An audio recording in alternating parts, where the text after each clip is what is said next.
কলেজের শিক্ষকদের মতন সমবেতন ও সমানের দাবিতে জেলা বিদ্যালয় পরিদর্শকের দফতরে ঘেরাও পার্শ্ব শিক্ষকদের। কলেজের শিক্ষকদের মতো আমরাও যেন সমান অধিকারী পাই, তাদের মতো মাথা উঁচু করে বাঁচতে পারি, এমনই দাবিসহ ন্যূনতম বেতন, কর্মক্ষেত্রের নিশ্চয়তা দাবিতে মালদা জেলা বিদ্যালয় পরিদর্শকের দফতরে ঘেরাও ও স্মারকলিপি প্রদান পার্ট টাইম টিচার্স ওয়েলফেয়ার অ্যাসোসিয়েশনের। অস্থায়ী এই শিক্ষকদের দাবি, কর্মক্ষেত্রে তাদের কোনো নিশ্চয়তা নেই। ম্যানেজিং কমিটির মারফত দ্বারা নিযুক্ত হন, ন্যূনতম বেতন 3 থেকে 4 হাজার টাকা পান। ওদেরকে দিয়ে স্কুলের সমস্ত কাজ করানো হয় অন্যান্য শিক্ষকদের মতো, কিন্তু চাকরির কোনো স্থায়ীকরণ কিছু নেই, যে কোনো সময় চাকরি চলে যায় তাদের।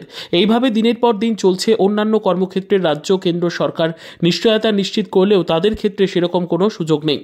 রাজ্যের সহসভাপতি তপেশ রাজবংশী বলেন, হলাম পশ্চিমবঙ্গের বিদ্যালয়ের আংশিক সময়ের শিক্ষক। আমরা হচ্ছি সংগঠন থেকে, আমরা আমাদের বিদ্যালয়ের আংশিক সময়ের শিক্ষক part time teacher welfare association.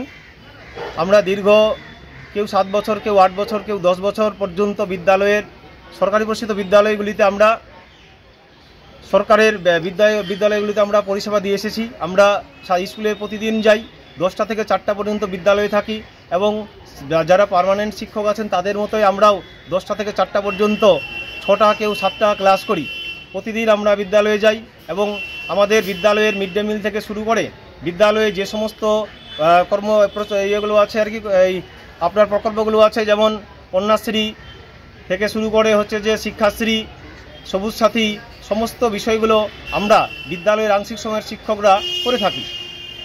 কিন্তু রাজ্যে এত উন্নয়নের জোয়ার বয়ে চলেছে, তারপরেও আমরা আংশিক সময়ের শিক্ষকরা আজকে বঞ্চিত হয়ে আছি।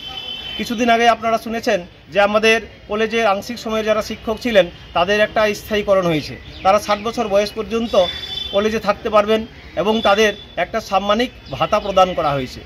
আমরাও চাই যে রাজ্যের অন্যান্য যে সমস্ত প্রকল্পগুলো যেভাবে দ্রুত গতিতে এগিয়ে চলেছে, আমরা কেন যারা যে স্কুল পার্ট টাইম শিক্ষক আছি তারা কেন বঞ্চিত থাকি।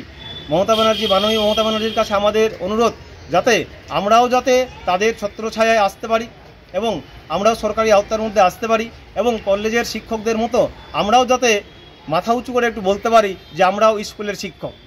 অনেকে শুনছেন যে পার্ট টাইম টিচার, এই কথাটা শুনে অনেকে নাক ছিটকাচ্ছেন, কিন্তু আমরাও কিন্তু হচ্ছে যে অন্যান্য শিক্ষকদের মতোই কিন্তু পরিষেবা দিয়ে চলেছি এবং ছাত্রছাত্রীদের যত্ন সহকারে পড়াচ্ছি। ব্যুরো রিপোর্ট, উত্তর বাংলা সংবাদ।